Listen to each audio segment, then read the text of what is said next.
show for everybody today. Head coach of the Arkansas Razorbacks, Sam Pittman, is going to join us. I had a fantastic conversation with him. Honestly, so far, it's probably been my favorite interview.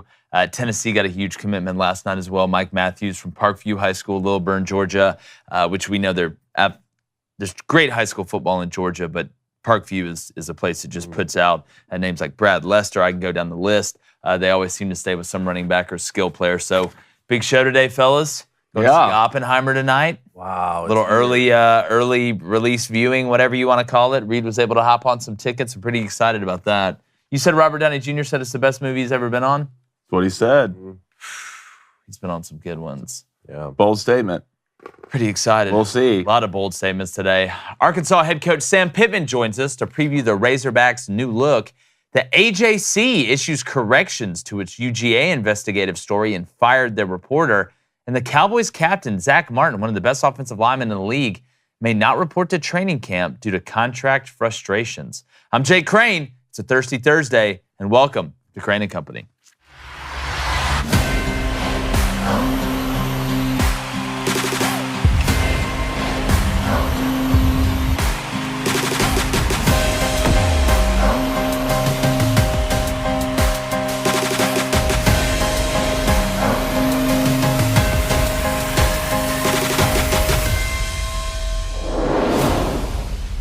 Now, there is no question that Sam Pittman in Arkansas is one of the greatest head coach / program fits in the entire country.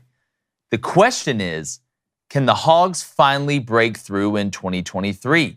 Now, they've had some big wins under Pittman and still early in his tenure, but they haven't yet put together that springboard season that throws them into the upper echelons of the Southeastern Conference. Now, with monster quarterback KJ Jefferson returning, and a literal rocket at running back, there aren't many better tandems spearheading offensive attacks in the country, so this is the year to do it. The schedule is also much lighter than it was last year, where Arkansas lost some really tight games. In fact, nobody has more losses by a field goal or less since 2020 than the Hogs. So it's only going to take a handful of plays going the other way to help catapult Arkansas into a big season. Now, head coach Sam Pittman has even installed new practice techniques to help cure this ailment, which he's going to divulge in our interview coming up here shortly. And the two new coordinators coming in hope to be the catalyst to get Arkansas over the hump. New offensive coordinator Dan Enos is going to show a lot more personnel grouping versatility as opposed to the Hogs just sitting at 11 personnel for what seems like the whole game. Expect more passing, which should not only boost KJ Jefferson's passing numbers, but hopefully keep him healthy enough and upright enough to be able to go through a whole season without having to sit out games. Defensively, Coach Pittman brought in up-and-coming coaching star Travis Williams to coordinate the group, and while you won't see as much zero coverage as when he was at UCF under Gus Malzahn, you'll now see 4 D linemen consistently, not a ton of 3-down stuff, and T-Will's more aggressive than a honey badger that you lit on fire. Now, the fan base is ready, and they show out every weekend to call the Hogs. Arkansas is getting close to what they want to be. They're building, and nobody deserves it as much as this group. Now, long gone are the Chad Morris days. Those are way behind them. And it's going to be a new look for Arkansas, and if they can come in through the clutch in 2023, it may be the year where Sam Pittman and the fan base are going to be drinking a lot more cold ones after games than ever before. I'm going to bring in my co-host, former Michigan quarterback David Cohn, my brother, former Western State Colorado wide receiver Blaine Crain. And guys, we have a heck of an interview, like I mentioned in the open, with Coach Pittman. He's very honest, very genuine. Not a lot of coach speak when it comes to Coach Pittman, and we really kind of dove down into some nuanced things when it comes to preparation. He talked about, they didn't go live last year at practice from a physicality standpoint. They're going to change that. You have to. So it's some really great stuff. But when you look at Arkansas this year and you look at the West, we've talked about LSU and how, I think they're going to be a slight favorite coming out of Media Day. We've talked about Alabama, where they have question marks. Auburn has a new coach in there. Ole Miss, depth-wise on defense, how are they going to be? Is Arkansas kind of flying under the radar a little bit in a year where, Sam Pittman and Arkansas, it's been fantastic to watch them grow together, but they need that big year. Mm-hmm. Yeah, and just after sitting down with Coach Pittman for 5 minutes, you realize why everyone in the state loves this guy. I mean, he is the perfect fit for that university, and I'm really hoping that he can, that the breakthrough is coming for him to be able to cement himself there for a long time. Last year, I gave him a little bit of hell for the giving out the huge rings after the bowl game, after going 7-6, because it seemed so antithetical to everything that Coach Pittman stands for over there. And we got those vibes from him just basically shaking his hand. Now, when you look at KJ Jefferson returning, can he stay healthy? That's the question that everyone's asking this season. And I thought it was awesome that Coach Pittman just came out and said, hey, we're going to throw the football more this year. The non-conference schedule, when you look down, is very favorable. Western Carolina, Kent State, BYU, and Florida International. Now, some of the SEC games on the road are going to be tough. When you go to LSU, you get Texas A&M neutral site, obviously, and then on the road to Ole Miss, Alabama, and Florida. I mean, that's a pretty tough schedule, but, I mean, I'm seeing 8 wins in there for sure. You win a bowl game, that's 9. That's a great season. No, 9 wins I think would be huge for him. And Blaine with Texas coming in, with Oklahoma coming in, and look, it affects everybody. Okay, it doesn't just affect Arkansas. But the way it influences what happens with Arkansas, the way it affects recruiting, kind of in that square box of the 4 states, LSU included, you want to have a big year in general. But you also want to send a message. Don't forget, Arkansas beat Texas to death a couple years ago. Yeah. That was huge. The biggest win, in my opinion, or one of the biggest wins in the Sam Pittman tenure. 40-21. Yeah, 40-21. And it wasn't that year, didn't they? Yeah, it wasn't even really that close when you go back and watch it. But you want to make a statement with those new teams coming into the conference, and you're continuing to build it. And they got some really good transfer portal players. Yeah, you don't only want to make a statement to them, you want to make a statement to all your fans. And I think the Arkansas fans are ready for that statement to be made. The problem when it comes to Arkansas is not going to be with the offense. I mean, one of the best duos in the nation, if not the best, if you really go down the numbers with KJ and Rocket. It's about their defense. I mean, their defense is such a weird stat. We talked about it with Coach Pittman. Broke the school record for sacks last year, but also almost gave up 470 yards a game. Gave up 31 points per game. And you go back and you want to win these close games, a lot of it's going to come down for a last drive that your defense maybe had to get a stop. I mean, the one game your defense did play good. You lost 13-10. I believe that was against LSU. It's there. I think KJ, when it comes from a passing standpoint, has grown throughout his career. I think they do still need to run him as much as they can. KJ's weapons, and not only design runs, when the play breaks down, KJ's one of the best in the business to do it. Rocket and they have depth at running back, so you don't have to overrun Rocket. But I do think Rocket, right now, if you had to really line up the numbers, might be the best back in the SEC. Yeah, and we talked about this with Coach Pitt, there's a balance, right? Because it seems like Arkansas, and we know we watch KJ, we watch him on 3rd and 1. We watch him during the scramble drill. We watch him shake off 3 defenders or make a throw almost Roethlisberger-ish, with guys hanging all over his back. Now, he's more athletic than Ben is. Once he gets going, he can really get going. It's kind of their great equalizer, even in the red zone. But you do want to keep him healthy. It's a balance between not wanting to take the ball out of your best player's hands in big situations or in tight situations, but you don't want him to be able to have to sit out 3 games. That game you mentioned against LSU, KJ Jefferson didn't play. It was Malik Hornsby out there running around and just trying to out-athlete everybody. But that's the hardest part about coaching, and he talks about now maybe going for it on 4th down a little bit more and what they've done in practice. But finding that balance, you kind of look outside, what they return, losing Trey Knox hurts at tight end. He was a big-time playmaker. I love that combination of KJ Jefferson and Trey Knox. But defensively, it's funny.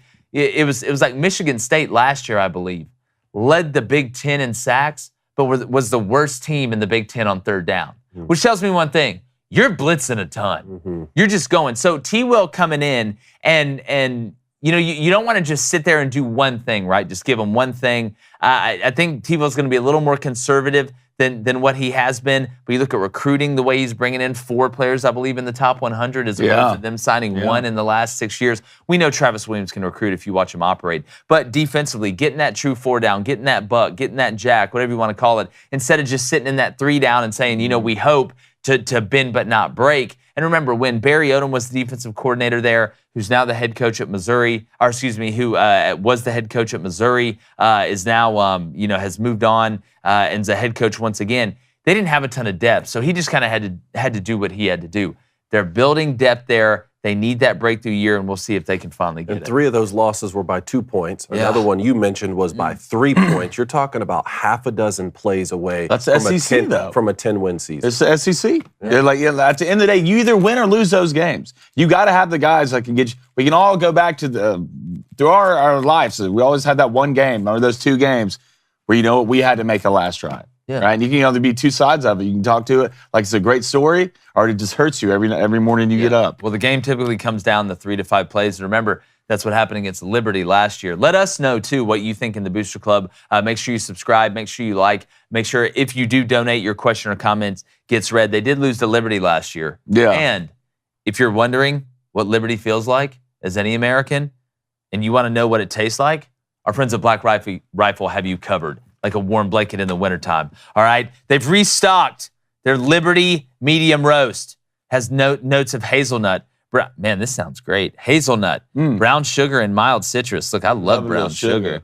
Love some brown sugar. If you missed it the last time they had this in stock, you're not going to want to miss it this time. And hopefully they're working on a Flamin' Dragon brew. Please. But we'll get to that later. Look, it's veteran founded. Every time you make a purchase, they give back. These guys believe in the right things, and it's great coffee. I mean, David, what you got over there?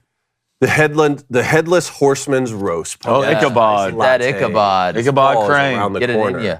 Oh, Ichabod. I have a llama with machine guns on it. Well, of course. Yeah. Of llama, Welcome to gunship, it. turn around. Guess what? You're hostage. Didn't know we had the coffee. llamas on our side, huh? Yeah. So they pull up at your front door. That's exactly right. Let that llama get busy. So, save money and drink America's coffee. Go to blackriflecoffee.com.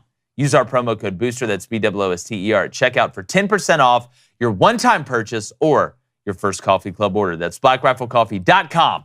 Promo code BOOSTER, BOOSTER, to get 10% off. You can get it in grocery and convenience stores near you, but we all know you want to go online, blackriflecoffee.com, and use that promo code BOOSTER. Speaking of BOOSTER, what's going down in the club? Go to Jimbo Eagle with a $20 dono. JB. Oh, Jimbo, man, if you do donation, I will read it on the show. We'll read whatever's in the unless it's prompter. hockey names, then I'm not reading it.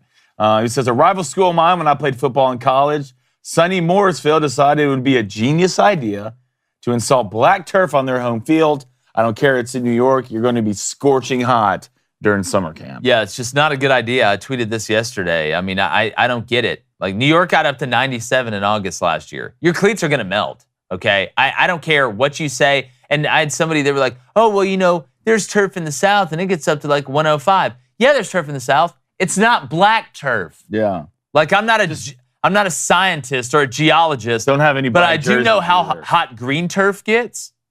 And turf in general, and now you're making it black? Like, what are we doing, like, experiments to put, like, a rover You we're hate try your and put on the players. sun? You hate Yeah. your players. Yeah, Really. the Like, fat not even- guys, not the even guys up turf. front. Not even turf. If you're in the South and you have black jerseys, good luck. I'm doing 0 up Good downs. luck. Yeah. No, I'm not getting that. No, imagine the turfs you wear, the black turfs you wear out there, like not the cleats when you're doing the thing, Yeah. and there's black cleats. It's melted. Like, you're like Icarus. That's what they should rename the school. Icarus. Icarus High. That's Icarus High. Actually, sounds Icarus pretty High. sweet, to be I'm honest. going to be honest with you, know? that does sound Yeah, pretty sounds sweet. good. Let's go to Stacey Blackwood. He says, Alabama fan here. We all make mistakes. Hey, roll. But I'm really looking forward to the Coach Pittman interview. Just a real dude talking football. Real dude talking football. Good old boy. I mean, it was my favorite interview so far at Media Days. Go to Heartbroken Hog, $2 donation. I Yeah. think you know who he's a fan of. He's getting we're calling him right now. We're calling him. Calling him? Yeah. I love that. Woo Pig Suey. Yeah. Yeah. Razorbacks, baby. Razorbacks. Let's go to Thomas Briscoe, $5 donation. Thomas, appreciate that. Hey, I have a question to ask you real quick. Were you the ones that finally convinced Matt Walsh to watch One Punch Man? No.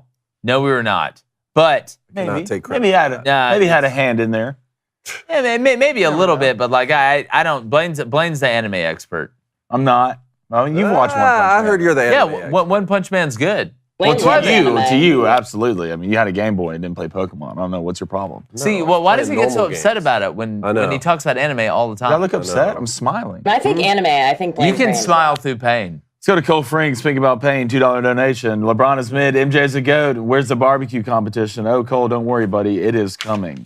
God, you see, now y'all making me hungry at 6:44. Let's go to, You know what I want? what do you want? I want just like a pulled pork sandwich with like bread and butter pickles on it. And then I'll say this, in All Access the other day, people were saying they didn't like bread and butter pickles. What's wrong with some of y'all? What's wrong? I'm a huge fan. I'm a huge advocate for bread and butter pickles. I am too. I would Likes chain myself pickles. like in front of like an 18-wheeler for that. Oh, yeah, for sure. Pickles. Yuck. They discontinued them. Yuck. Let's go to Leroy Jose. Hashtag Ask Crain & Co. Is it more realistic for Arkansas to miss a bowl game or win 9 games? I feel like they're sitting at home this year. Everyone but Mississippi State is better. I think it's more realistic for them to win 9 games. I mean, you agree. got Western Carolina and Kent State. Yep. You should handle business there, 2-0. BYU at home, winnable game. Keaton Slovis, who knows if he's going to make it to game 4. I mean, he's got a great arm talent. I hope he does stay healthy, but he can't seem to stay healthy, and I don't believe in what BYU has around him. So that's 3-0. Let's say you drop LSU. That's 3-1. You get A&M at a neutral site. We'll see. I think this is where you lean on KJ Jefferson, obviously, and Rocket Sanders at Ole Miss. It's going to come down, if they're going to win 9 games, to what happens if they can go on the road and beat Florida, right? Which Florida, we'll see. I don't believe in Graham Mertz. You get Missouri at home. You get FIU. I think it's closer they get to 9 wins than miss a bowl game. Let's go to Kyle Kennedy. What's up, Kyle? The last time Dan Enos and Sam Pittman were on the same staff, Arkansas's offense was ranked #1 in offensive efficiency. Yeah, well, and he talked about kind of the volume they had, that they put in during the spring just to see what Arkansas could do. And, when you think about Sam Pittman, like the first thing you think about, it's an offensive line coach as a head coach. They want to line up there and run it, which they're going to run it. But hearing him talking about the passing game, hearing him talking about them mixing up some personnel groupings, even though he talked about some 13, some jumbo, some 12, which if you don't know what personnel groupings is, it's running back and then tight end. So 10 personnel is 1 running back, 0 tight ends. 12 personnel is 1 running back and 2 tight ends. So that's what, if you're like, what the hell are you talking about, 12, 13, jumbo? Those are personnels that you send in, call in the formation, call in, whatever motion you want, then you call in the play. So I think the versatility for what you saw at Maryland with Dan Enos, and that's where he's coming over from. We know how good Mike Loxley is, too, the head coach over there offensively, schematically, getting everybody where he needs to be. But I think it's a good blend of Sam Pittman's mindset and Dan Enos' versatility and balance. Because if you go back and look at Kendall Briles, and I love what Kendall does, right? And I know he didn't have a ton of weapons, but they weren't. I went back and looked at it last night. They were in 11 personnel a ton last year. And Sam Pittman talked about that. And when you stay in one personnel grouping, your tendencies are going to shine through a ton, which it makes you somewhat predictable. And then you just have to rely on KJ Jefferson going out there and just freaking out, which he can do, but you'd much rather go in there and have some witchcraft and wizardry from a scheme standpoint. All right, let's go to Matty Ice, 1994. Most recently, the talk amongst the NFL's Quinn Ewers is being looked at as a top 10 pick. What would he have to do to propel himself over Caleb Williams and Drake May, if that's possible? Drake May, I think he can propel himself over. Caleb Williams, I think is going to be the #1 pick. I think you can go ahead and write that in. I don't see USC slowing down offensively. Caleb does things that, we had one scout tell us that we were talking to that, you just rewind it because you can't believe it type things. Not that Quinn can't be phenomenal. I think he can. I want to see Drake May without Phil Longo. But when it comes down to Quinn Ewers, you look at the 5 out of 6 returning wide receivers. You got A.D. Mitchell coming over from Georgia, who he knows the stud, especially when it counts at the end of the year. That was a big pickup for them. Obviously replacing Bijan Robinson, but I like and Rashad, but I like the young back they have there, and the offensive line should be stout. I think Quinn could move up past Drake. I don't think he's moving past Caleb. All right, one more. Let's go to Lance Weaver. It says Arkansas has the best athletic program in the country. From top to bottom, no one is better. LSU might have something to say LSU about may have that. something to say about that. I think they just overtook him for national I love the energy, championships, though. too. Yeah, look, Arkansas, you look at what Musselman's doing in basketball. Yep. Baseball, we know they're a problem every single year. I mean, that atmosphere they have is incredible at Baum. Sam Pittman in Arkansas, they're working their way up. Track and field, they're really, really good. Softball has they're good, really come up. Gymnastics, they're really good. So, yeah, I mean, Arkansas is one of the premier athletic programs in the country. All right, one more, I lied. Okay, let's go to Texas Ed. It said, it's funny how if Texas wins, they can't celebrate because it's what they're supposed to do. But any win against Texas is listed as a highlight for a program. Well, that's what happens when you wear. That's what happens when you wear the crown, though. I mean, on the other hand, I can say, well, then don't act like Texas is some big major brand or some big major player in college football, and then get upset when you get treated like that. That's how it works, right? That's heavy as the crown, but you should want that because that means you're at one of the top places. Now, if you're talking about the horns down gesture, which they're now saying that it's going to be ruled on a case-by-case basis. basically saying that if you do horns down at a Texas player, or a Texas player looks at an opposing player and gives them, horns up, it's going to be a penalty. But if you do it to the fans or whatever, or like that, it's not going to be a penalty, which I think is fine. That's how it should be, right? Yeah. That's how it should be. We got to go that much in depth about this. What's so bad about horns down? Well, no, they're not talking about doing horns down to just anything. Like if you do it to the crowd or whatever, that's fine. But what they're saying, if you're taunting an opposing player, then that's a penalty. Because last just season, like I can't look why at don't a we just do player it anywhere in the stadium? So is taunting just looking at you and doing it?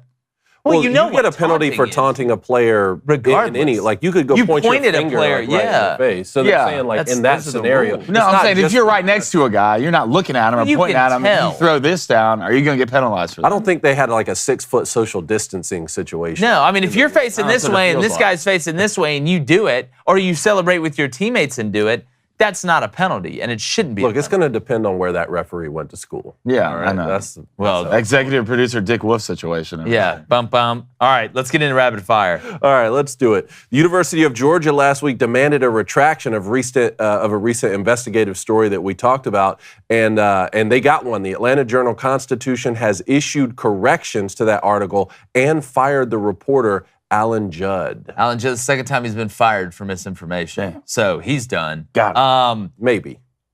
Well, yeah, there's a few places I'm sure he goes. I bet he's already been picked up. Yeah. I don't like people getting canceled, but you know what I don't like even more than that? Liars. People that make stuff up. That's what I don't like more than that. That's what I like They're a lot called less. non-truth tellers. Excuse me, non-truthers. It's 2023. Non-truthers. It's one thing that reporting on the crash, the tragic crash. That's obviously something that's true, right? And the speeding stuff, that stuff's true. It's fine. But when you start getting into assault type stuff and it's found out that you basically made stuff up, or you stretch the truth. First off, what's wrong with you, man? But like, what's your deal? Like, show me on the doll where Georgia touched you, like up to that point.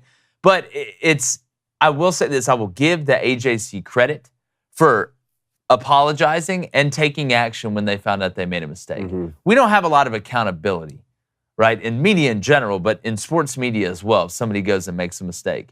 If we make a mistake on here, I say somebody's name wrong. The other day, we were talking about Tennessee scholarships, right? Like, 28 scholarships over a 5-year period, do the math on that, that's like 5.25. Well, they had already served like 12 of them or 16 of them.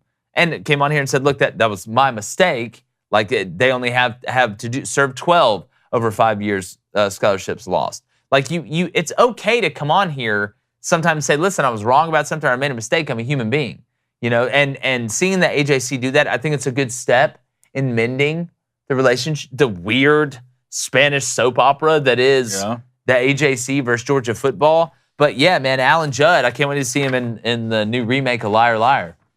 Liar Liar 2. Has he already been cast? He's already been cast. Yeah. The Claw. He's going to play the Claw, yeah. Kirby should run for president, to be honest. Because if you can actually get a journalist fired for misinformation, you can basically do more than the president's done for a while now. That's a good point. Let's be honest.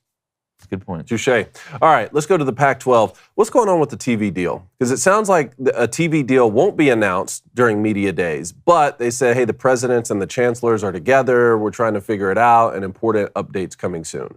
What are you hearing? Yeah. I'm waiting to see what. What are you hearing? This kind of seems like y'all still don't have anything, and you're trying to make it seem like you do. Like they said, but by waiting, it'll be better. Oh yeah, for sure. Yeah. Where have I heard that before? But it's to me, this is like when you have that, you have like your good side and your bad side from a picture standpoint. Like you're like, hey, give me from my good side. Like so you can't see everything that's really your side pro. Your side pro, like whatever your side pro is. Johnny Drama won't go left. Yeah, that's exactly right. Neither were Derek Zoolander. There you go. That's true. He's not an ambi-turner. Yeah, look, I can't wait to watch y'all on Cartoon Network at 11 o'clock or Nickelodeon. How is that possible? What do you mean this year? Did I have to see Washington and Utah play in between? Play on Hallmark? Flintstones. Play on Hallmark, like after some Christmas love story?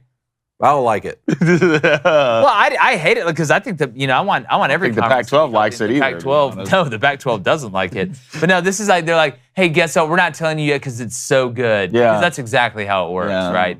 It's so good. You just don't tell anybody for a while. But now, look, the Pac-12. It's a real my girlfriend goes to another school situation. Yeah, it really is.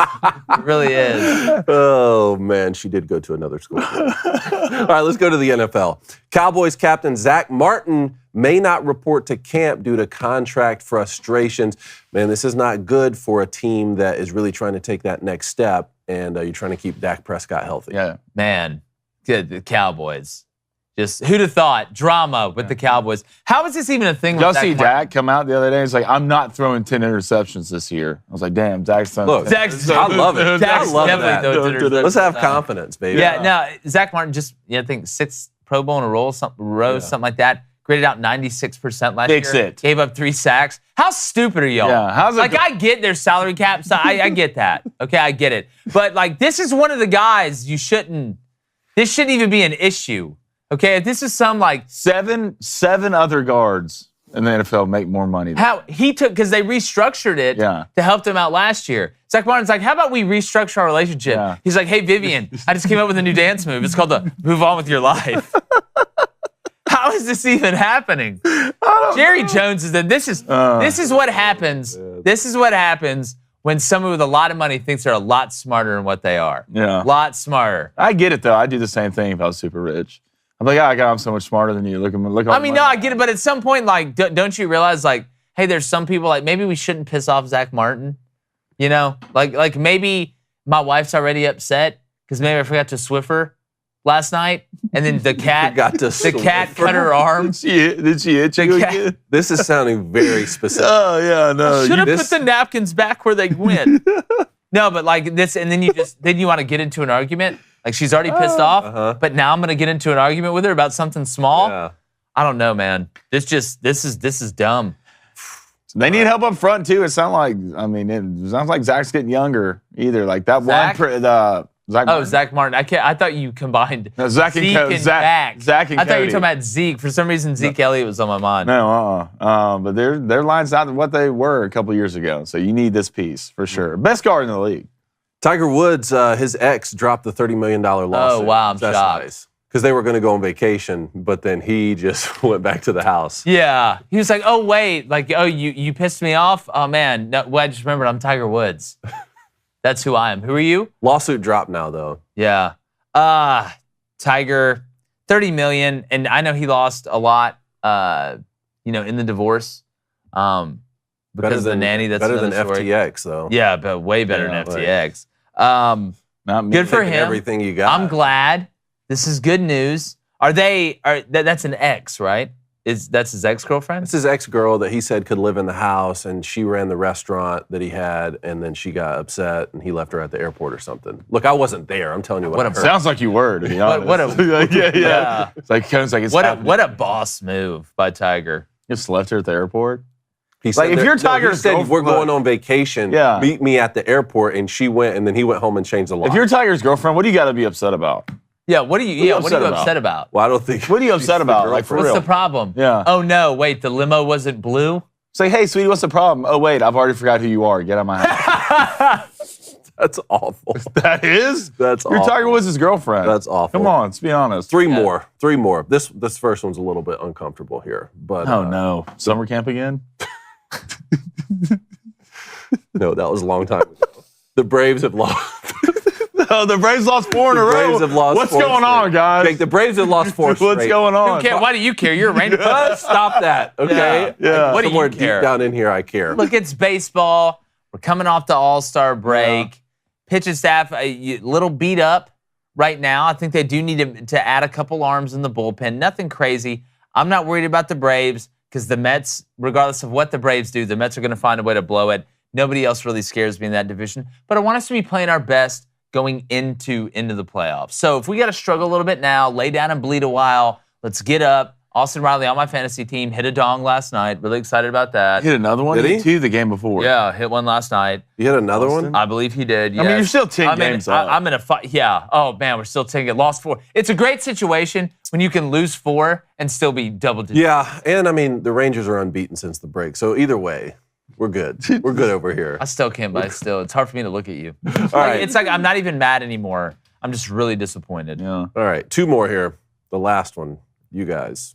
I can't wait for that. But first, Tennessee lands a big 5-star wide receiver from Parkview. Yeah. From Good looking Parkview, and you have some of his tape. Yeah, we have some of his tape. We're going to throw up right here. That's not him. There we go. That's this is going to be him. Maybe that'll be him one day playing for the Steelers.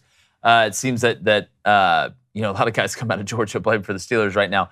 But when you watch this kid's tape and you can see him here lined up on the inside, pause it right there. Don't play it yet. Take it back to the beginning.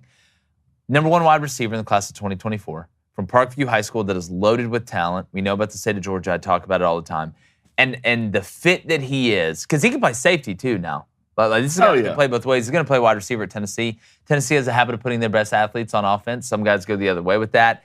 But when you watch this kid's tape, one of the things before we run it that's going to stand out that you're going to see, he's about a little over 6 feet, about 185, but he's got a 6'6" wingspan. Longer than a Harry Potter book. He's got huge hands. He catches the ball away from his body. He's a basketball player. He's got a lot of bounce. As a route runner, he is going to get better. That's one of those things that you improve a lot when you're with the collegiate coach, not to take anything away from the Parkview staff. But he's really good instinctually with his eyes and his head. He doesn't get his head around too soon. He's able to influence DBs with his eyes. That's one thing as a guy that coached DBs for a long time, is that you never want their eyes to trick you, because the eyes will lie to you, especially the good ones. But what I like about this kid is he's a long strider and not a super tall body, which means he's sneaky. You see some of these guys on tape when you're getting ready to play, and they're like, da-da-da-da-da-da. You're like, oh, well, he runs 4.4. He runs 4.35. He's a short strider, and they look a lot faster. Those long striders get on you so quick, and on tape it's deceptive. And not only they get on you quick, but they get by you, and you're going to see that in this tape. So he's lined up right here at the number 3 in this trips closed, which means there's 3 to the wide side, backside tight end that's closed on the line of scrimmage. He's a foot dragger, and Blaine, I want you to talk about this when you're trying to get in and out of routes. He'll get better at sinking his hips, but I like how thick this kid is too, which means he can go across the middle. Let's go ahead and run the tape right here. You can see him down here in the slot. He's going to be circled. He's going to run. This is basically a smash concept out of a 3-man side. You get a little switch at the bottom. That's a corner route, one-handed. He just grabs it like it's good ball too. too. Good ball. I mean, Parkview's got really good players. This is really love the flash of the eyes, especially in that first route. For sure. Trey says you can do a lot with your hands and your eyes. You can see how thick-legged he is. Now watch him when he gets to the top right here. Watch him when he starts striding. Just a little skinny. Look at him. 1, 2, 3, 4. 1, 2, 3, 4. Okay. He's eating up a lot of yards. I think you're going to see him play with a little bit better leverage coming off the line of scrimmage as he gets older and he gets stronger. You can see him here basically just running a vertical ball. You can call it a post, whatever you want. But running by guys at the top of the route. And in this Tennessee system where you challenge people vertically, and you're not just going to run by people all the time. He can go get the 50-50 balls, but you saw the head movement there, right? I saw him getting his midline too, which is huge. Tell people what a midline is. Well, you want to get right in front of the whether it's a safety or a cornerback. Once you get kind of into your route somewhat, so you can dictate both ways. You want a two-way go. Yeah, you want to give yourself as many options when it comes to receiver. And he's so long, he can stride so well, he can take a little time off in his route. Good sink of the hips right there. Watch him work the play. Right? It's a great throw. Man, the majority of that's one-on-one coverage, which tells me that Parkview has a lot of other really good wide receivers. That's exactly right. So you set him up right there, got the hips flipped. And all that's, you can teach a lot of this, but all this is natural ability. And this kid still has to be polished up, for sure. See him here, just in a little slant. Your hands. Watch him run through contact. Oh, wow. Like, it's that burst. He's got really good acceleration. You can see why he's what a good gift. Coming back to the ball. Really good gift for Tennessee. Going to be excited to watch him play. I know Josh Heupel and staff, he had offers from basically everybody. You can see him here in the deep third, going to get it, catches the ball away from his body. That's hard to teach right there. I promise you that. It is. You can see him on defense. This is what I like, too, the physicality. Wham! Okay. You know what I'm saying? It shows you as a blocker. That's got to make you feel good as a wide receiver coach, a guy that can play safety as well. He's going to be a wide receiver. You're going to see him, little bit of high-low op right here, and then he goes. Watch him finish the run here. Yeah. Love it. Finishes the score. So it's a really good get for Tennessee. And again, I mean, you look at some of the scores down there. I mean, you got Archer and Parkview and Johns Creek. These are big-time places. He's played against some big-time competition. So really good get for the Vols and Josh Heupel. Love it. All right, last one here. Our boys at the Elite College Football, they put together the all-name college football team for this season. And I just want to read this list. All name? Thoughts. Quarterback, General Booty. Oklahoma. Yes. All right. Running back, Excuse me? Cavassier Smoke. Hey, Cavassier. Cavassier. Ooh, it's a lady. It's a lady. Colorado. Wide receiver here, the dynamic duo of Dakotas Crawford, Yeah, Louisiana he do Tech. be Dakotas. Dakotas Crawford and DeRealis Clark. at Dakotas Defiance. and That's our wide DeRealis. receiver duo right here. Dakotas and Derelis. And DeRealis. Now, DeRealis has a hyphen in it, so, or an apostrophe Excuse me. in it. He's still DeRealis. So make sure you get that one Oh, right. what is that, French? Fullback, Fat Watts. Yeah. PH, pretty Yeah. hot and tempting fat. All right, not fat. Yeah, put some respect on his name. Fat Watts from Tulane at fullback. I Of love course it. he's at Tulane. Tight end, Rowdy Beers. No You know- way. Yeah. Remember we talked No about him way. at FIU. That's right, Rowdy yeah, Beers. that's Remember? right. Rowdy Beers. Rowdy Beers? Beers at Florida God, International. can you imagine the parties that guy throws? Love it. Tight end, man. Just hit him on the drag route. I already love it. Offensive line, heck of a crew here. First one up. Oh, God. You can. Parker Tinsworth. No way. No way. dude. Yes. No way. His little Yes. Parker Titsworth? Oh God. No way. Set him up for failure, bud. How Set many him up times for has the failure. position coach sat in there and be like, man, he's getting his tits. Parker Titsworth from Ohio. I think that's the Bobcats on this one. O-line here. Jaden Muskrat. Yeah. Auburn. Yeah. Jaden Muskrat. Next one up. Panda Askew. Panda That's not a real Panda Askew at Charlotte. Who does he play from for? Charlotte. South Korea? Hey, Charlotte. Titsworth, did Panda ask you? Yeah. Next one up. Tiger Shanks. Dude, I'm really not believing you. Like, I don't think these are real people. I think at this point you're just putting words together. UNLV, Tiger Shanks. I need to ask. All right. At Iowa State, Dodge Saucer. there. Okay, that's not. All right, now to the D-line. Dude, Cone, man. This is no, he's crying. Oh yes. Oh, I wasn't ready. Goodness. I wasn't ready. Fish McWilliams. Fish McWilliams. No. Hey, at UAB, boys, I can't make it up. Octavius Oxidine at Kentucky. Defensive line. Fish McWilliams. Shitta Sala at Boston College. His name's Shitta? Shitta. Shitta Sala at Boston College. God, I bet his childhood was a Linebacker crew here. Chief Borders at Nebraska. Okay, I like that. Memorable factor. No, it's no. Plays for Duke. Memorable No. factor. no. Last linebacker. Pig Cage at UTSA. Pig Cage. Dude, these work. I Are you thought sure my they just didn't read like Tom Sawyer? yeah, I thought my name like was that. bad. The DBs. Mobility at UNT. All right, here's one. Kool-Aid McKinstry, our boy at Alabama. We know him. Did he say Mo ability? M-O-H, fire. first name M-O-H, last name B-I-L-I-T-Y. Well, if your last name's Ability, like, Look, there's a lot of good I things get going you on. running with it. Rounding out the DB group here, we got Major Burns at LSU I feel that's unfortunate. and Storm Duck at Louisville. Storm Duck. Storm Duck. And one more DB. Dude Person. Shut up. Where's he from? Central Arkansas. Dude Person. Cone, Dude, that was. Oh, you got through it though, man. Kicker Colton Boomer at UCF and Yep. punter Max von Marburg at Syracuse. Max von Marburg. Memorable factor. Wow. Dude That's going to be a great breakout. Person. That man. mobility. We got through it, boys. We did get through it. It is we rough. did get through Big it. Cage. And if you're one of the millions of American men or women dealing with premature hair thinning, you could get through it too with our friends at Provia. Finally, there's a real solution that delivers on its promise without the harsh side effects, unwanted chemicals, or unpleasant smells. Blaine, can you talk about hair loss and how it affected you? You know, to be honest, it affects me in many ways. I used to be able to just, walk into places and be like, hey, what's up? I'm Blaine. Next thing you know, we're at Applebee's at 6:30 at night on a Wednesday. But now it's, hey, it's Blaine. I was bald, but now I got hair. And it looks great. Congrats, Thank man. you. I'm super proud of you. Provia hair care uses a safe natural ingredient called Procapil.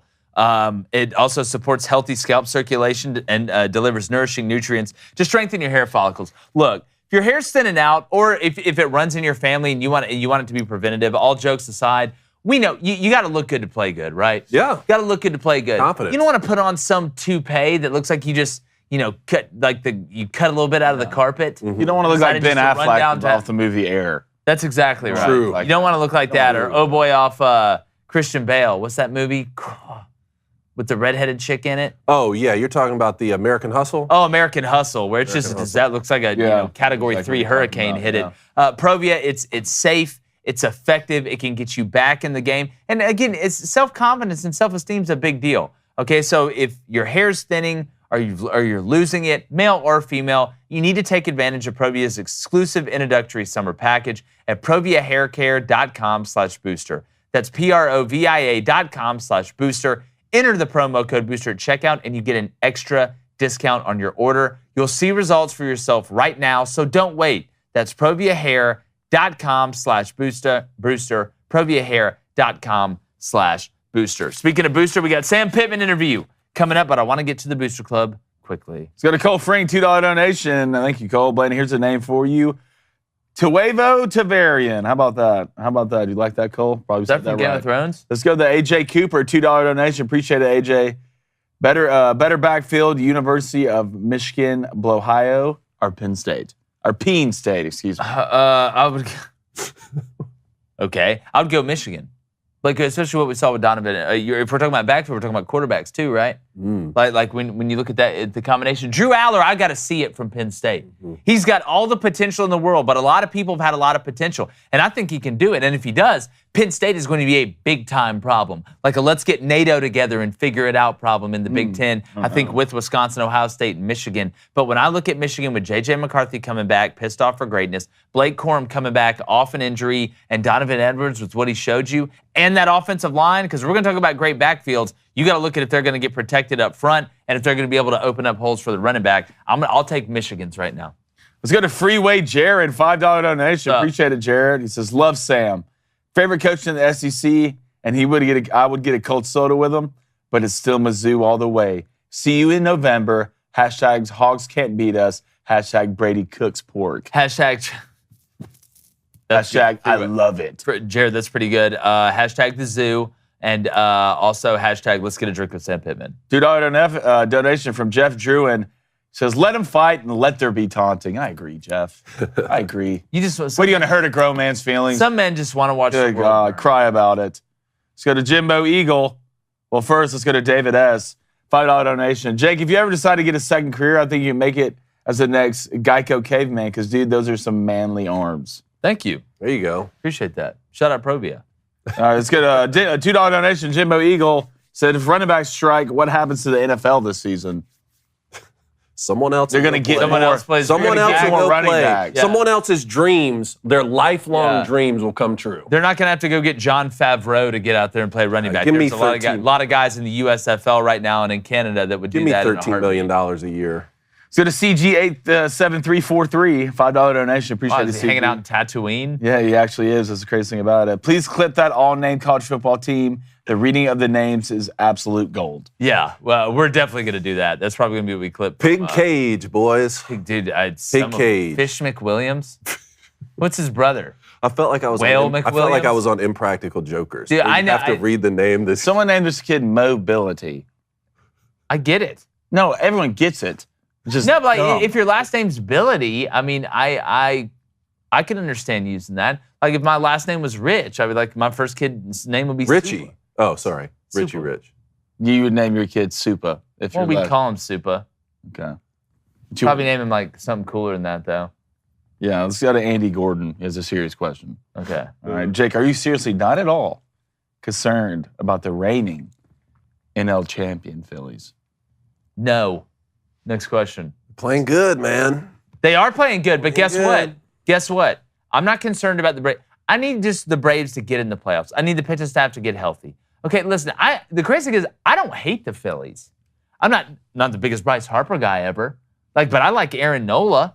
I I don't like the Mets. I'll be honest with you. When I look at it, I call it like I see it. I never have hated the Phillies. I loved watching Ryan Howard absolutely destroy balls. Andrew McCutchen, guys like that. I don't hate the Phillies. They're not the reigning division champs, though. No. Take that. Yeah. Put it in your pipe and smoke it. Y'all blew the World Series, I tell you that much. All right, a couple more. Well, yeah, y'all seem pretty upset about it. Huh? Let's go to Texas Ed. What's up, Texas? Speaking of the Orioles, did anybody see that 5-second clip of Rushman's sister at the home run derby? Got 100K subs off Instagram from it. Adley Rushman's sister? 100K subs? No comment. This is married Jake. See, present Jake, actually, future Jake is now really excited at present Jake for that answer because past Jake would have had a different answer. God, split personality. Well, it's time. It is time. Never mind. Next question. Let's go to Cole. How many of you guys at SEC Media Day knew you guys from watching the show? Like, like media people? Yes.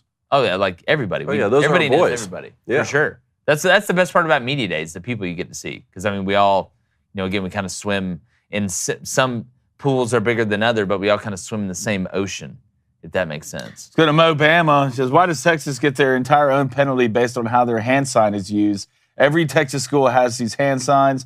Time to get thicker skin. Everybody gets taunted. Agreed. Yeah, I want to make sure it's taunting in general. Horns up is one of the obviously most popular gestures that there are, but it's taunting in general. Like if a Florida player went up to an opposing player and did the gator chomp right in his face, they're going to throw a penalty. Okay, I mean if Texas Tech player scores a touchdown and goes and does the guns up right in front of somebody's face, it's the action of taunting a number player. It's not just the gesture. Now you can't go around flicking people off or throwing up gang signs and stuff like that. But outside of that, it's more the action of not taunting. But speaking about a guy who he could taunt me and I wouldn't get upset, Arkansas head coach Sam Pittman. This is a fantastic interview. If you're a football fan, you're going to really enjoy it. Let's go ahead and play it. All right, very excited to be joined by the head coach of the Arkansas Razorbacks, Sam Pittman. Coach, it's great to see you. It's good to be here, guys. Thank you. Yes, sir. Well, we're excited to talk to you. I know there's a lot of excitement in Fayetteville right now. Looking at some of the changes going into this next year, obviously bringing in Dan Enos, KJ Jefferson coming back, Rocket Sanders coming back. Love what y'all have done in the portal on defense as well. I do want to talk kind of schematically about maybe how the offense will look a little bit different than it has been in the past. Is there an emphasis maybe that you're looking at going into year 4 that may be a little bit different, maybe keeping KJ a little bit healthier? Is there any changes you're going to see offensively? I don't want the secret sauce. I know you can't. Well, I think we'll throw the ball a little bit more. Yeah. Then there's 2 ways to keep KJ healthy. It's turn around, hand it to Rocket and them guys. Keep him out of the running part of it, or throw the ball, protect him, but throw the ball a little bit more and just keep him away from taking those hits. But man, you're down there trying to win a game, and he's as good a runner as you have. It's hard not to For sure. let him go ahead and have a live read, and if the read's there, take it. And it's hard not to use him on the goal line running and things of that nature. So here's what I think. I think Dan will be more 12, be more 2 tight ends, sometimes 3 tight end heavy that we haven't. We've been very bland pretty much for the last 3 years in 11 personnel. I think you'll see a lot more 12, a lot more 13, a lot more 10. I think we'll have a lot more diverse personnel groups, and I think Dan will do that. The plays, to be honest with you, we're getting ready to break to game plan Western Carolina on Monday. We had massive volume in the spring of offense, massive, because I think Dan wanted to see exactly what we could do, what could we do best, and all that, and we'll kind of cut that down and get ready to go play Western Carolina. Yeah, well, without a doubt, I mean, 3rd and short, red zone situation. Yeah, not good. We weren't good. Yeah, but having KJ there is such a threat to the defense. Amen. Too. They've got to account for him. I know that's a balance. That's a tough balance. And, I mean, even on the scramble drill, I know as a defensive guy, nothing scared me more than when you had a guy that no doubt, not only in the pocket but outside of the pocket like KJ. It's unbelievably impressive to watch him do it. He's strong. Very strong. That when you start describing it, then you think about the BYU game where you're going punt, oh no, touchdown, you know, because he's so physically strong. He also is faster than you think. He's shiftier than you think. But all great quarterbacks make plays when you're going, nah, and they just do it. And he's got that knack. A lot of it has to do with his athletic, but I think a lot of it has to do is just so damn big. You can't get him on the ground, and he just makes a play from it. Without a doubt. And Coach, obviously, when you play in this league and you play at this level, most games come down to 3 to 5 plays. That's right. Whether that be offensively, defensively, special teams, and it's a mix. Last year, came up short end on a couple of them. Has there been a message to the team? I know you're always talking about winning. You always want to win close games. Is there anything that you guys have kind of built in to emphasize that? Well, it sounds obvious. I think the thing is that you can talk about stuff all you want, but until you do it, and you may only do it 5 times. You may do it 10 times. You may get so mad that you lost 4 games by 9 points that you do it every day. Yes, sir. You know, but you can't just say, hey, we need to do something, and it gets done. It's done, yeah. And so I tell you what we did. We did 3rd down, play 4th. Now, a lot of times you have a scrimmage, 2nd down, play 3rd. 2nd down, y'all's done that. 1st down, play 2nd. Very rarely would you have a 3rd down, play 4th. But that's all we did. I wanted to know if I went for it on 4th down, could we damn get it? Yeah. And then I wanted to know on defense if Lane and them guys at Ole Miss and the rest of Coach Leach, used to go on 4th down all the time. If we're playing all these analytic teams and they're going for it on 4th down, how the hell are we going to get off the field? Well, it became competitive, and it became a big deal in spring ball. Well, that was one of our things that we need to work on. Then we go down in the goal line. Then we go down in 3rd and 1, 3rd and 2. Things you're afraid to scrimmage because of body piles. But if you don't, you ain't going to get no better. Exactly right. And so we decided, okay, that's what we're going to do. And I made a mistake last year, and I didn't have a live scrimmage. I didn't have a live scrimmage in the spring, and I didn't have one in the fall, and it hurt us because we're not the best-looking team in the world, and we don't want to be. But we want to be the toughest and most physical, and you can't do that if you don't practice that way. And I made a mistake, and we went from 9 to 7. But I'm not going to let that happen again. Yeah, well, that's great insight because people hear coaches say things, we want to do this, we want to do this, but structurally, what are you doing? Yeah, you have to do it. That's a great point. We appreciate that. Well, Coach, your defense last year, one of the best in the nation at getting to the quarterback. Yeah. I think you broke a school record. Yeah, we did. Gave up a lot of yards per game. So you bring in Travis Williams, Coach Will, big friend of the show. What changes do you expect to see, and what mentality is Coach Williams going to bring to that defense? A lot of air of confidence. Yeah. He's a great recruiter, so he is. Great recruiters will be great coaches if they know what they're talking about. Yeah. If they know what they're talking about, they're going to be able to sell it because they can recruit, have that personality.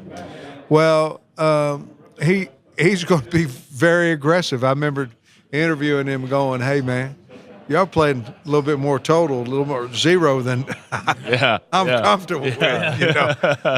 Coach, we can tone it down a little bit, this, that, but he's such a wonderful person, very knowledgeable. I wanted 4 D linemen on the field all the time. I wanted it. So he can get into odd and have that buck and all those type of different things. So the players believe in him. I think they said we have 4 kids committed to us in the top 100, and we've had 1 in the top 100 in the last 6 years or something like that. Some crazy number that Coach T. Will and that group are doing. So hired him for many reasons, but he's going to be aggressive, and I think we need that. Yeah, nobody's going to outwork him, that's for sure. No, I agree with you. I just love the guy. Yeah. Coach Pittman, in an era where the transfer portal is wide open and kids can come and go anywhere they need to, and you got these name, image, and likeness payments, the college game in many ways is even more complex than the professional league. Are you able to coach kids up the way you need to without them leaving at the first moment they want to? And do you have any reservations about the foreseeable future of college football? I think if you want to sleep at night, you just do what you think's best. You coach what you think's right. If you are afraid of them getting in the portal because you've been fair to them but honest, man, it'd be a nightmare, I think. Yeah. So I tell our coaches all the time, I say, hey, we'll deal with the portal if something helps, but our obligation is to be honest and true with this kid and push him to get to the height of his ability and do it. Mm-hmm. So, but do you worry about that? Absolutely. I mean, the one thing about the portal is you really can't leave and come back. Yeah. That's like if you had a spout with your wife or whatever, and she went down to local, wherever, and then came back, you'd have her back, but you can't leave and come back in the portal. You can come out of it, but at our place, most of the time, if you go in, we're going to go look for somebody else, So that has been, it's difficult. Portal's window's got to close down, has to. And I'll tell you something, I don't think you can have a guy that's graduated and all of a sudden he can transfer at any time he wants to, like today, could transfer and be eligible. What are we doing? I mean, you could lose your whole opportunity to win in one day if you had 4 or 5 of them walk out on you. You know what I mean? Yeah. There's got to be some type of window that closes to me.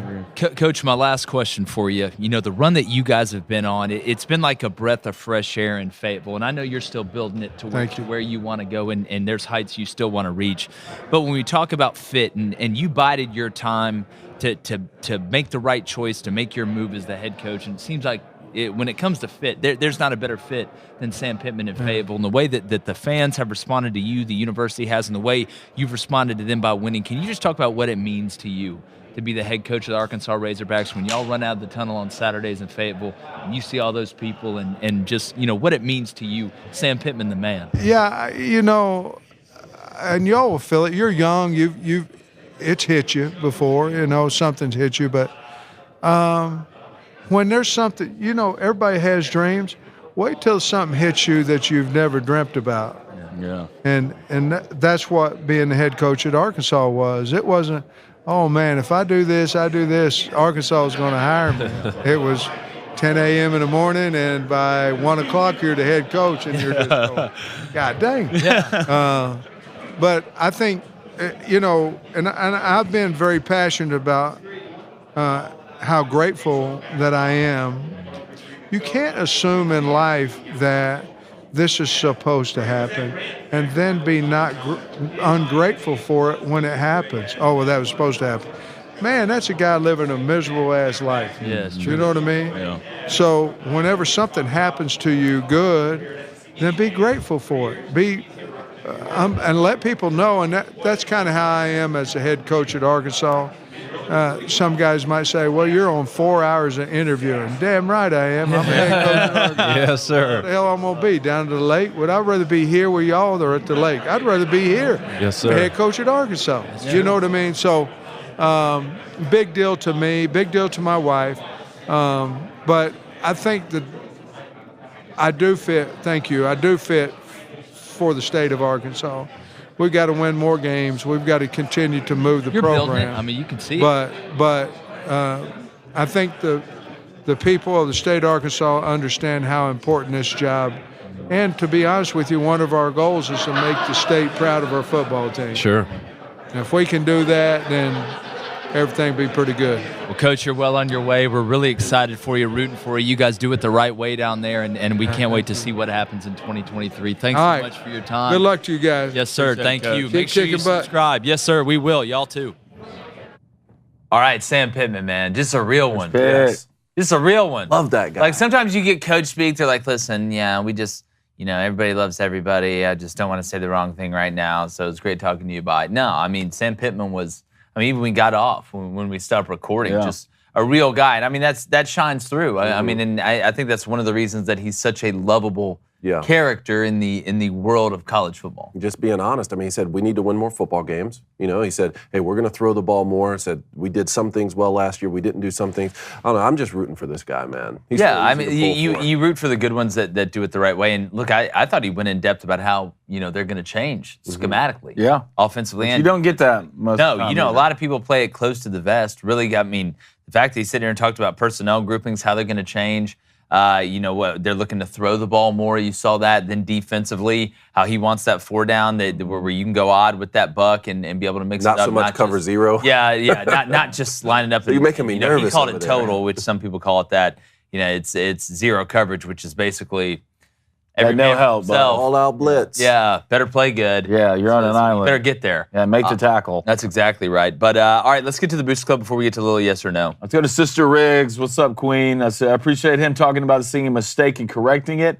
I think a lot of teams messed up not scrimmaging last year and suffered for it on the field. Yeah, and by live, he meant tackling. Like going to the – you have thud, which is where you hit each other and stop. You obviously have buzz, which is where we used to call it buzz. Other people call it different things, where you go up there and either tap or you just kind of make the motion like you're tackling and work the angle and stuff like that. So, yeah, they're going to get after it.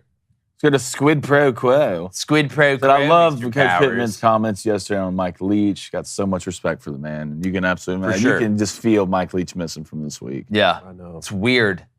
This is the comedian. There's nothing is as funny as it would be if Coach Pittman was there. Let's go to Texas Ed. He says, how does Arkansas get through the month away from Fayetteville, at LSU, A&M, at Ole Miss, and at Bama? You got to try and find a way to split them. Look, and again, a lot of it, we talk about the line of scrimmage. It's a line of scrimmage game, but can KJ Jefferson stay healthy, and can he make the plays, and will the skill position players around him make enough plays to be able to allow them to score enough points? Because, look, defensively, when you go on the road, you're going to give up points. It happens. That's why they say the home field advantage is worth a touchdown. You're already down 7 when you walk in there, especially when it's at LSU and at Bama. But if you can find a way to split it, you've got to just rely on your stars to be stars. And I'm interested to see some of the transfers they got in on the defensive line from a pass rush standpoint, being able to create havoc, being able to cause turnovers, being able to flip field position and make it a little bit easier on your offense. That's what it's going to come down to, but it always does when you play in this league. So to Marcus Johnson, he says, am I crazy for yelling at my TV, calling plays, and what should I do for my team, Nebraska football, or do I just need to dial it down? No, first off, never dial it down. I mean, if you're not screaming plays at the TV, you're not really watching. Facts. Or you don't really care, Marcus. I love it. I respect it. Welcome to the Trust Tree. You're right here. Yeah. Under the wing. Never forget that. Yeah, and again, everybody's you always second guess something that doesn't work. What I find funny is when the plays do work, and if you, and it's not people's fault, if you've never been in it and you don't really understand like how the play was supposed to work, and it didn't work the way it was supposed to work, but it worked, if that makes sense. Like scramble drills, thing like that. Maybe somebody ran the wrong route. Real no, yes. Yeah, no, yes, and it just looks perfect. And everybody's like, oh, he's a genius. He's a genius. They don't realize there were like 3 busts on the play. Yeah. Like guys did stuff wrong, which you get some of those, and then you have times where you do everything right, and it's just not there. Somebody makes a bad play and turns it over. But no, screaming at the TV is the American way to watch football games. Facts. All right, let's go to Fat Dad. He says, I used to dread the weeks Auburn would play Houston Nuts Arkansas teams. You never know which Arkansas player was going to have a career day. Fred Talley. I still wake up in the middle of the night sometimes and just see Fred Talley like running around my room. Godly. Auburn playing Arkansas at 11:30 on Jefferson Pilot Sports was a death sentence. Death sentence. I watched Matt Jones. I watched Fred Talley. I watched guys that never had another good game in their life. But for some reason, in some solar space, alignment that would happen when Auburn was on Jefferson Pilot against Arkansas at like 11:30 with all 19 of the Daves, it just was never good. And you knew it was going to, that's the worst part, Dave. Yeah. You knew it was going to happen because it always happened. I'd rather play them at 6:30 at night on the Sun than at 11 o'clock or 11:30 on Jefferson Pilot Sports. Let's go to Spencer Koalas. He says that BYU-Arkansas game will be wild. Go Cougs. Mm-hmm. I think, again, I hope Slovis stays healthy. Because if he does, we were talking to a big time guy that's an evaluator when it comes down to guys getting to the next level. I'm not going to say his name. But he said he wouldn't be shocked if Keaton Slovis ended up making his way into the top 5-7 quarterbacks that get taken in this draft. I mean, his arm talent, when you watch him, his accuracy is ridiculous. He does have a big arm. It's just staying healthy. But for Kalani Sitake, too, Jaron Hall was a good player. Saw him at the Senior Bowl last year. But with BYU making the move into the Big 12, Arkansas gets that game back at home now. I just think Arkansas is better than they are up front. I know they're all 30 years old, so we'll see. But one more, and let's get to yes or no. Heartbroken Hog, $2 donation. He says, did y'all get to talk to any of the players? Saw KJ photobombed us. I didn't even realize he had photobombed us till we saw the picture after. Didn't get to sit down with any of them, but we got a ton of time with Coach Pittman. Getting 12 minutes with the coach at SEC Media Day is a long time. Mm-hmm. And shout out to their SID as well. Yes, thank you. Letting us do it. All right, little yes or no? PJ, you got yes or no? I do. Are you guys ready? Yeah, I got my little... Yes. Yes. Or no? Yeah. Perfect. Ready. All right, number 1. Past and current conference expansion is good for college sports. Good for college sports. Good for college sports. I call it conference reduction. I'm going to say yes. Yes. I mean, I'm not stoked about it. Like, I'm a traditionalist. But some of these schools that are moving to new conferences, they can get more money. That allows them to fund programs. I'm just thinking of the school where I'm from, Georgia Southern, right? In SoCon for so long, now in the Sun Belt, that allows them to hire more coaches, pay them more money. It's a good thing. Yeah. Look, anytime you can move up, I'm not going to hate on somebody for moving up. I also think it gives schools leverage with conferences now. Like, you see what's going on with San Diego State in the Mountain West. Just like a player that can transfer from an FCS school to the SEC or the ACC or something like that. If a school puts in enough money and does the work and does a good enough job where they're able to move to a bigger conference, bigger house, new phone, who dis, I got no problem with it. It's conference reduction to me, and I think we're going to end up with a Power 4. I'm all yes. I'm just ready for the matchups, to be honest.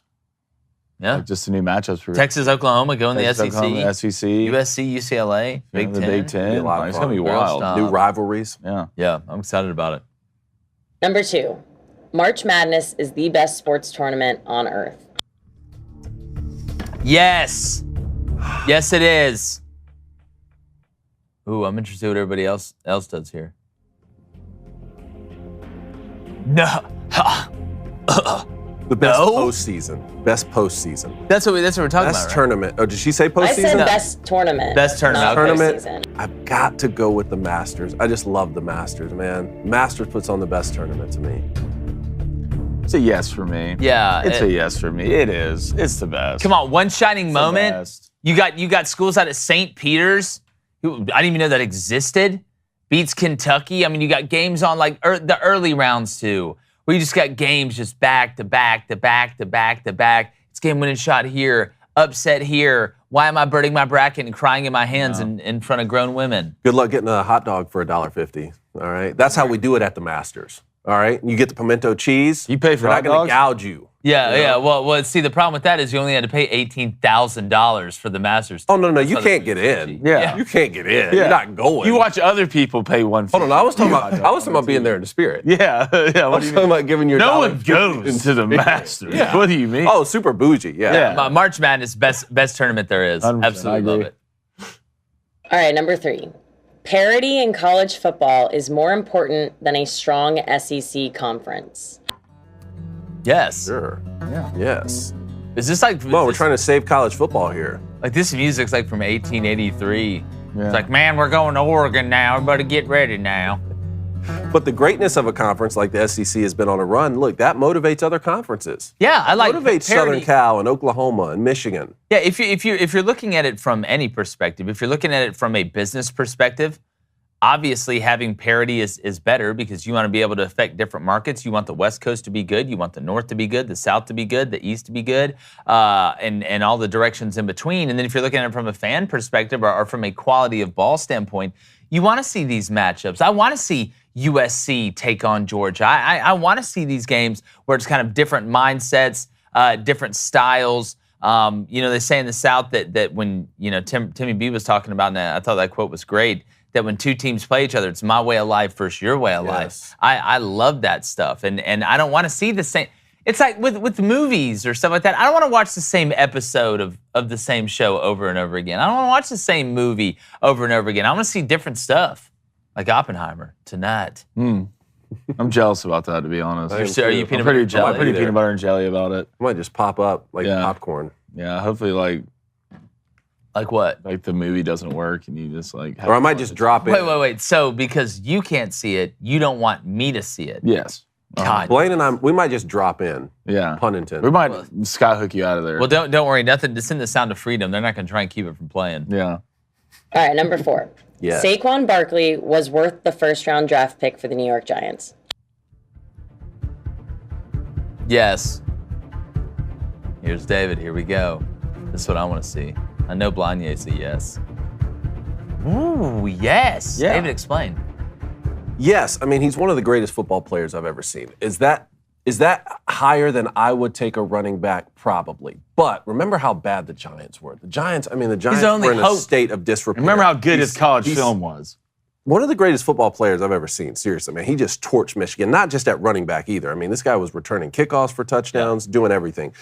I think he set the tone for that franchise when they were having some dark days. Do I think that they need to make him the highest paid player on offense right now? No, that's not a winning strategy. I'll tell you what, if you ask me who would I rather have with the team right now, Brian Daboll or Saquon Barkley, give me Brian Daboll. I think he's going to be one of the best coaches in the league. He's going to be the reason that they end up winning Super Bowls. Now, I think Saquon Barkley can be a part of that, but not if he wants to end up breaking running back salary records or something. Yeah, and look, I understand how negotiations go. I get it. You ask high and meet somewhere in the middle and raise that profile. And Saquon is one of the elite running backs in the league. Now, as Blaine's brought up multiple times, he's got to stay healthy. Yeah. Right? The best ability is availability, and I think he understands that. We understand that. Everybody understands that. But when it comes down to having a guy that can scare defenses to death, that can open things up for other people. We don't talk about this enough. We talked about it with Brock Bowers the other day, but having a guy that the defense is going to have to key on, a guy that can, even if the play isn't blocked perfectly,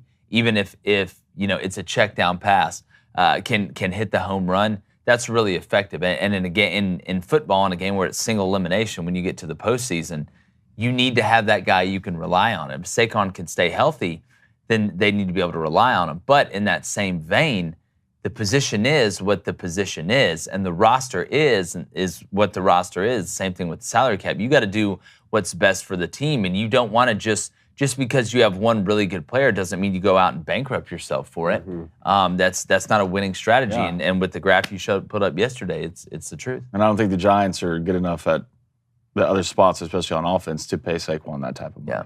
Mm-hmm. I mean, name me one of their receivers who's extremely known. There's not one.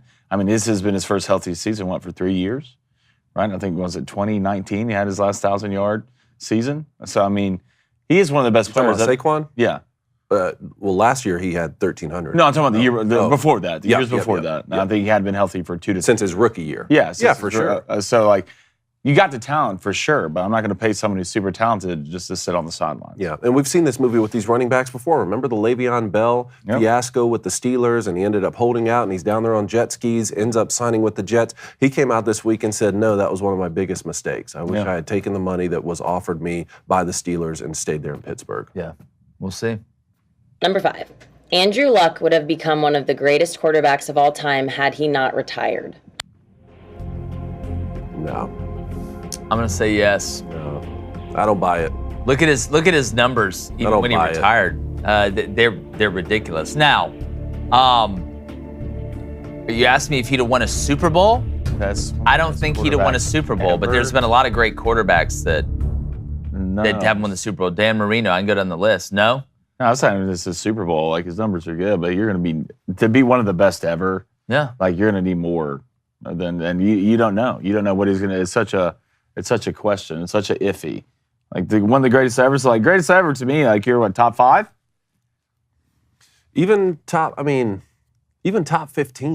I don't know if he was squeezing in the top 15, top 20. Yeah, I don't think so. Well, let's see. He played. 1, 2, 3, 4, 5 seasons in Indy. Was hurt in 2017 for the injured shoulder. Threw for 23,000 yards. Where's the completion percentage? 60% completion percentage. Touchdowns, 171. Yeah, he had 83 picks. Yeah, he had. Andrew Luck was second all time in passing touchdowns in passing yards in a player's first 6 seasons in the NFL. He had 4 more than Peyton Manning, 25 less than Dan Marino, who's just destroying everybody. When you look at these numbers, they're absolutely ridiculous. I mean, you had posted 4 seasons with over 4,000 passing yards. In all the seasons aside from 2012, he had a passer rating of over 96%. Well, let's think about Matthew Stafford, because he was on the top of those lists. Like every single time Matt Stafford passed 10,000 yards, 20,000 yards, 30,000 yards, he would always be like the youngest to do it. Do you think when it's all said and done, Matt Stafford will be one of the greatest quarterbacks ever? Numbers-wise, 20? yes. Not just numbers-wise, though, but I'm just talking about... Well, I mean, so what else are we looking at if we're not looking at numbers? Are we looking at Super Bowl wins? No, not necessarily, but just his greatness in totality. Well, to me, greatness is numbers plus championships, right? Okay. Isn't that what would you say? So numbers-wise, I think he would have absolutely elite Hall of Fame numbers. My question is, would he have won a Super Bowl with the Colts? Because we saw Peyton Manning, one of the greatest quarterbacks of all time, not win a Super Bowl with the Colts. He did. Or excuse me, not Peyton Manning. I'm losing my mind. Dan Marino. We saw one of the greatest quarterbacks of all time not win a Super Bowl. We've seen tons of quarterbacks, really good quarterbacks, not win Super Bowls. We've seen okay quarterbacks win Super Bowls. Which has to knock Dan Marino's greatness. Oh no, it does. But Dan Marino is. It does. So he has to lean on his numbers. You know, for sure. I mean, he was breaking records. He had the record for the most records at one point. You know? That's a record. Yeah. No, it's a great question. Now he's doing a book club and knitting. Next one. If you order an extremely girly Starbucks order, example, a salted caramel frappuccino with whipped cream, in a deeper, more masculine voice than your normal one, it excuses the inherent femininity of your drink order. No. Yes. Why is it always me? No. Why is it always me? How do you order it? What are you talking about? Why is it always me? Blaine, How do you order it? Tell people how you order it. Hey, can I get a salted caramel frappuccino, please? Yeah, I'm like, okay. But you got to kind of bow up too when you do it, right? Oh, no. Well, I flex when I grab it. Yeah, you flex when I you flex grab when it. I grab it. I'm like, oh, appreciate it. Because my first thought when I hear that order, I'm like, that something's not right. But then there's a lot of confidence over there. Yeah. There's the deep voice. He's flexing out. I'm like, oh, okay, well that guy's good. I roll down after I do the order, I roll the window up, then I pull the window and I roll the window down doing this. No, nice. Well, so the reason I say no is because it's like that video where that guy's like, "It's ma'am." Like just because you say something, that is a good just because point. you say something. Well, I mean, I think it's different because he was dressing up as a woman and I'm getting a Starbucks drink. Can you say it's ma'am just so we can? No, I won't. I refuse. Please to just say say that. it. No, I will not say that. I'm just saying, to me, I don't might think change it's mine. the way you say something. Because if you're like, "Hey, man, I love this purse." I think it's different when you're just getting a Starbucks drink and then Blaine, what's your answer? putting on a dress and a wig and going around and yelling at people. Yeah, there's a difference. Mine's no. Maybe part of it's just I like the white chocolate mocha. Yeah, no. I mean, I'm because not of gonna- white chocolate mocha guy. I like to drink my espresso coffee guy. black. You're shaking espresso. But if we're gonna have a guy. milkshake, let's have one. What does that mean? I'm a shaking What do you think? espresso guy. Whatever you think it means. You seem upset about it. Are you okay? I don't know. I feel like you should slap the chair again. Huh? Get your hands. Blaine's just over there Get your- Blaine Get just, your hands out of your Blaine mouth just over when there you talk what's to that one movie where it's he's the drummer and the guy's screaming at him while he's drumming? Who has T-Rex arms? Yeah. What's the name of that? Not Drumline with Nick Cannon. It's the other one. It's Whiplash. Whiplash. Blaine's over there just oh boy from Whiplash. He's in Top Gun 2. Well, right. There it is. Right there. Next one. The phrase defenses win championships still holds true today. For sure. Yes. In every sport, except Yes. maybe golf. Now balance wins championships, but you don't score, you don't win. Man, I saw a stat the other day. I'm trying to make sure I get this right. The 2001 Miami team would have gone 8-4 if the offense never scored a touchdown. Wait, what? Yeah. Miami in 2001 would have gone 8-4 even if the offense never scored. But the offense scored over 50 touchdowns.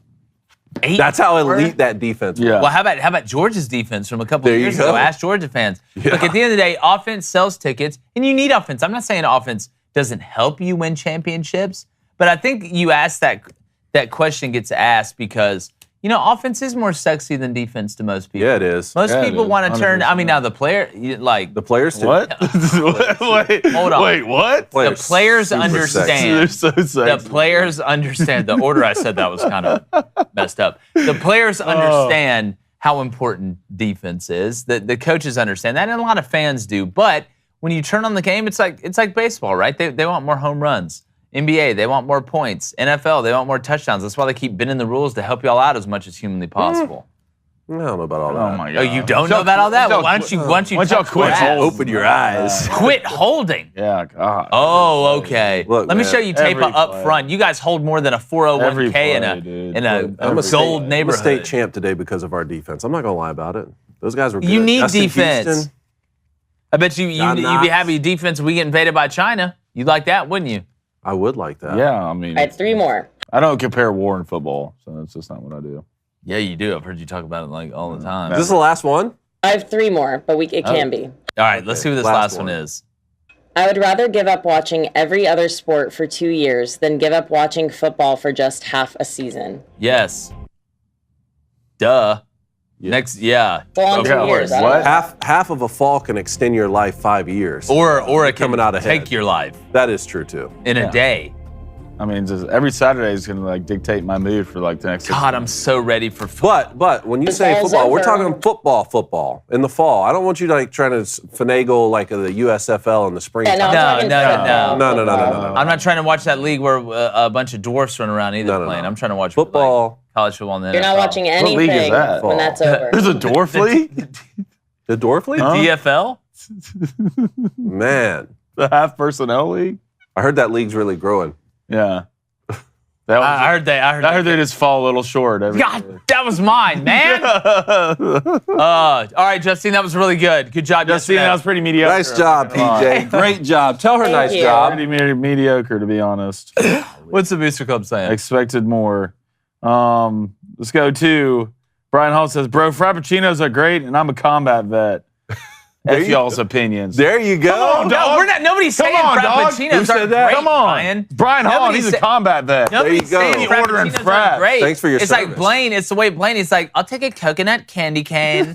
Whoa. Super duper espresso. Wow, you're really good at that voice. Well, What is- I've been at Starbucks a lot with you. Yeah, I mean, maybe we should talk about it. Let's go to Leroy Jose. I order a pumpkin spice latte.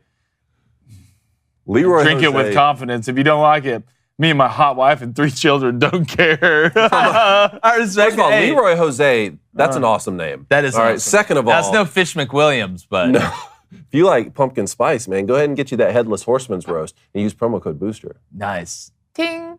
Let's go to Heartbroken Hog, $5 donation. Says, how about Landon Jackson? Huge. 6'7", Yeah. 280 pounds, and runs 20 miles per hour. Yeah, you could have hosted media day on his shoulders. That dude's a monster walking around. That's what they look like. Let's go to Texas Ed. He says, mascot football where they run over little kids is comedy gold. No, it really is. It's hilarious. The Colts, I think it's the Colts mascot. Dude, somebody. Have you seen his highlight You tape? seen the Braves mascot when they do Blooper? it? You talking about Blooper? Blooper be out there Dude, doing it? Blooper's Derrick Henry and children. Yeah, he is. Leroy, you can't say does Blaine's boyfriend order it for him in a deeper voice, though, when you order a pumpkin spice latte. Oh, you're really good at that. Jeez. I mean, come on. Told pumpkin ya. Spice? Spoiler alert. Pumpkin spice? Grow up, Peter Pan. Let's go to Matty Ice, 1994. Would you rank Luck over Big Ben? Maybe more athletic, but probably not as great. Nah. Give me Big Ben. Ben had better teams. Give me Big Ben. Big Ben had better teams. Big Ben all day. He Two-time did make Super Bowl one of the champ. greatest Super Bowl passes I've ever seen in my life. Let's go to Control Dalt Delete. He says, I'll stand with Blaine on this one. Back off, Jake. Okay. So that means get out of here. What's your Starbucks drink? Shaken espresso. Shaken espresso? What's the old drinks you used to get back in the college? The brown sugar espresso? Something? Yeah. Brown sugar shaken espresso? Is that what we got? Mm. Remember we were in Atlanta? That's fire. Go to Smitty0076. What's up, Smitty? Says, super cool. Pittman was our head coach in high school my freshman year. Phenomenal guy. Great. Really? All right, let's get to bets. What a great night for the boys last night. 7-1 overall. Really came through. We're waiting to see Sergio's bets. I was the one who missed a bet last It's night. okay. Hey, it's okay. Hey, listen, somebody's got to be mediocre. Cards scored 4 in the bottom of the first. Yeah, which hadn't happened a lot for St. Louis. That's Just true. look at their records. By the way, we need to look back at our division predictions. All right, here's what I got tonight. Give me the Braves, Diamondbacks Nerfy, Zach Gallen, Spencer Strider, the Stash, #Believe, that's at -115. Then Blue Jays money line, Vlad Guerrero Jr. Will you do something? Please. I'm going to move you up, put Alec Bowman there for the Phillies on my fantasy team. Do something. Your dad's so disappointed in you, and I am, which is even worse. Hey, bet buds, man. I like that Braves D-backs Nerfy -115. Almost double bet buds. I like that plus money Blue Jays pick, but I decided to go with Spencer Strider. I like getting the win tonight at plus 100. Braves have lost the last 4. They're at home. We're not getting swept, baby. Well, Hey, Frappuccino. Who boy, cares? Nobody. Excuse me, Latte. Let me read my bets. All right, give me the little 2-0 action yesterday, but hey, whatever. No one cares. I mean, I'm still going to lose a month. Let's go to White Sox Mets. Nerfy plus 108. I'm going double Nerfy. Double plus Dog double Nerfies. All right, then give me Baltimore. Tampa Bay. Yeah. And Baltimore, the Orioles, baby. Another Nerf. It's going off at plus 100. Can we defy the odds today? Can we go against the grain today and win one? All right, I like that. It feels like You hit it with the Brewers last night, plus 140. I know. Let's get a little 2-0 action today. I want to be competing at the end of the day. All right, Baby Cone. He's going to go Giants, Reds, Nerfy. That's minus 105. Then he's going to go, this bet hit for me last night, Padres, Blue Jays, Nerfy at a very sensual minus 110. So we'll see. Big night last night. All right. If you haven't seen Michael Knowles' new series, okay, it's absolutely fantastic. You need to stop what you're doing once you get done watching this and go watch the first long-form interview with Jacob Chansley since being released from jail. It's some crazy stuff. It's pretty trippy. You may know him better as the QAnon shaman or the horn hat guy. Yeah, from January 6th. So check out this teaser. You were in solitary confinement for 10 and a half months. 10 and a half months. So that seems like torture. And I experienced some miraculous things in solitary. I'm freaking out. I'm in a cell. I'm freaking out. I'm like, what the hell? And I had a Bible in my hand. I said, I need you to speak with me. So I closed my eyes. I opened the Bible. I point to a random verse. And the verse was, I am yours and you are mine. I have redeemed you and called you by name, O Jacob. Oh, yeah. Yeah, that's also that's not the mascot for West Virginia. No, if it's anybody was asking, but he That could guy probably was good. pass off of it. Blaine, I think you have that same outfit. Yeah, but, you know, I don't even wear it. You wearing it a lot less these days? Yeah, wearing it a lot less. That's pretty smart. Only when I'm in the So find out how crazy this stuff is. It's a great interview. Michael does a fantastic job. It's an exclusive. The Big Tech approved version of this episode is on YouTube, but be sure to catch the uncensored version exclusively on Twitter and Daily Wire Plus. All right, let's get back to the Booster Club. Cope19 wants to know, did anybody see T. McGregor stopping the sweep? Got a dub the other day. Finally. Remember, it's the veterans versus the young guys, and Team McGregor finally got a dub. Let's go to Aiden Losh. Why was the Michigan Tech's Steel Fortress left off the all names list? This Michigan Steel Tech's had a guy named Fortress? Steel Fortress. Oh, what a snub. Even the all names list gets a snub, man. Dude, if you don't get on the all name team with that. Steel Fortress? Steel I gotta look Fortress? this up now. All right, one more, then we get to poll. Brian Hall, in dwarf football, would halfbacks be quarterbacks and quarterbacks be eighth backs? No, but indoor football at the concession stand, all they do is sell mini foods, like mini corn dogs and tater tots. And They don't even throw football; they just throw each other. No. Well, what's crazy about the DFL is that the referees are dwarfs. The coaches are the referees are actually 7-footers.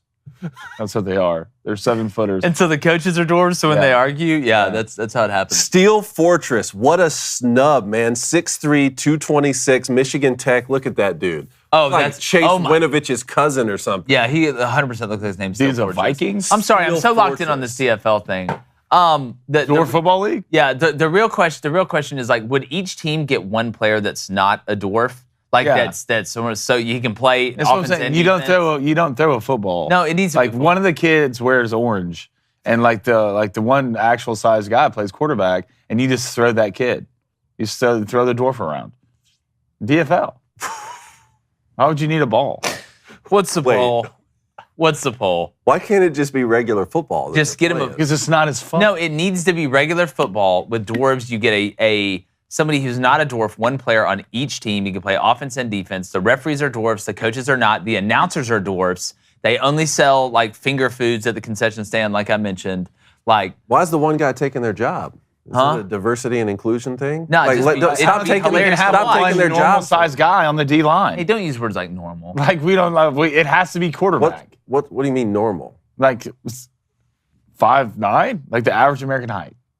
You can be anything. You can be 6'6". So say average. Don't say normal. Yeah. Okay, that's fine. I don't care. I'm just saying it needs to be quarterback. If not, can you imagine like the regular size quarterback in Seven Dwarfs are just trying to That's my whole hold on point his of what I was ankle? saying. I'm just Dwarves. That's the whole movie. I'm just saying they can't be like they can't just play anywhere on the field. Like Yeah. you can't have a guy playing nose Yeah, you can. who's 6'7". You can put him anywhere. It's strategy. No, there's nothing will get done. Yeah, well. Nothing will get done. Put your average size guy at center. you got to triple team that guy.